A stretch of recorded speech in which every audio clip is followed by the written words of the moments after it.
So this is the Salem Common, and when I was a very little girl, I think you remember visiting me on one school holiday, this was actually known as the town swamp. And I think you remember, it was all hills and swampland, and the town poorhouse was over on that corner there, and then it was all tanneries on the other side. So not many of us ventured to the other side of the Salem Common at that time. The local militia would come and drill, but that was about it. And then in 1802, Mr. Elias Haskett Darby Jr., who at that point still had some money and some pretensions of becoming an important gentleman in the town, led I think you call it now, an initiative to grade the town land, put this wrought iron fence up around the town common, and to turn it into a parkland and an appropriate drill field for the Salem militia units. Now at that time, all able-bodied males between the ages of 16 and 60 had to drill with the militia. But you had several choices by our time.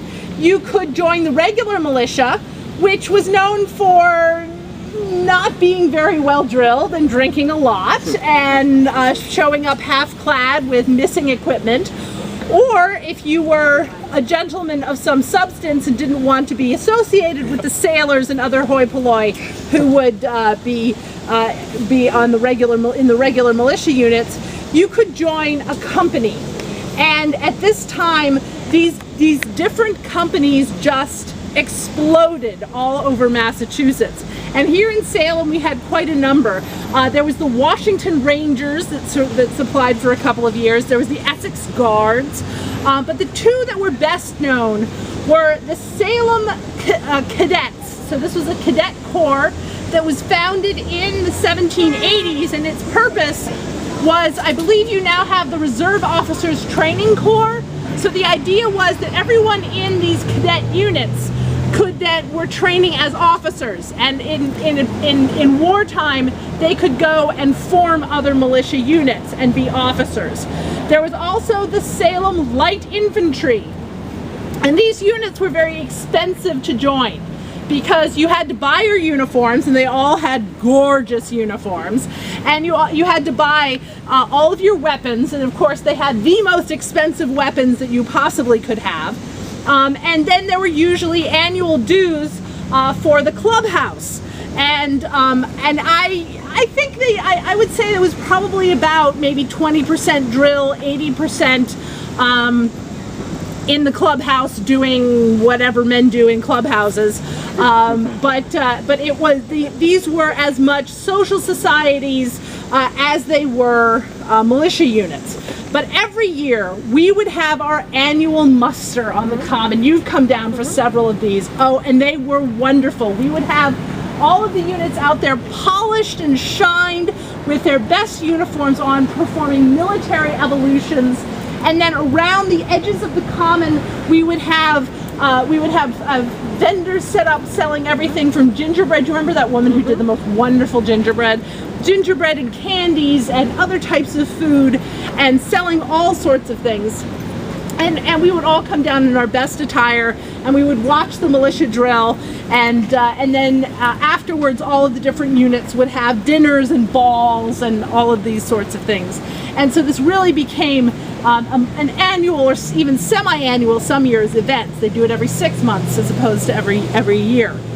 But it also all got caught up. The development of the common, the militia units, all of these get caught up in our political differences in the early years of the 19th century.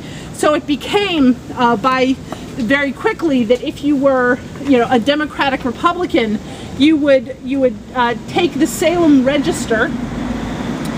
You would join a unit like the Salem Light Infantry, and you would generally live around the common because this was a later development. So the majority of these beautiful large houses that were built were owned by families like the Crown and Shields and other folks. The Olivers was another family who tended to be Democratic Republicans. And generally, those folks who were Democratic Republicans had more trade connections with the French because their families were a little bit newer than the older families who had trading connections with the English. So the Federalists connected with the English mercantile establishment and generally supporting Washington and Hamilton, versus the Democratic Republicans who tended to have more of a French bias and supported that terrible Mr. Jefferson. So this area, it really depended on who you were. Because my family was Federalist, I rarely came over here. I didn't socialize with anyone here, and I certainly didn't go to any of the balls that were hosted by the Democratic Republicans. There's actually one very sad story I heard about a young boy who was at Harvard, and he'd been told that there was a party in Salem, and so he came up to Salem, and only to discover that it was and he brought a whole bunch of friends with him, and he came up only to discover that it was a Salem cadet party that was hosted by the Federalist branch of the Salem Cadets, and they all had to turn around and go sadly back to Harvard because they couldn't actually enter the as they said, it was described to me as a cadet angel waving a flaming sword before the doorway. So everything gets caught up in this sort of thing, in this sort of political battles, and so for many years it was like one half of Salem never even recognized the other half existed. We didn't go to their funerals, we didn't go to their weddings, we didn't go to their parties, and it even divided entire families apart. So any questions before we move down to the waterfront?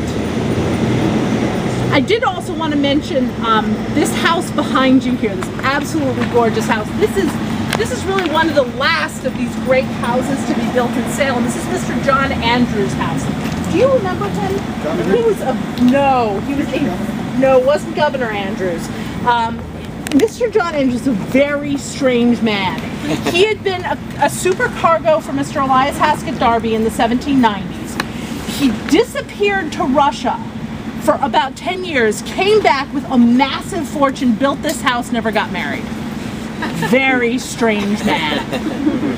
So, and those of us who had daughters were always a little concerned about him. So I think that was probably part of the issue. But this house, it ended up in the hands of the Safford family, who turned it into quite a happy family home later on in the 19th century.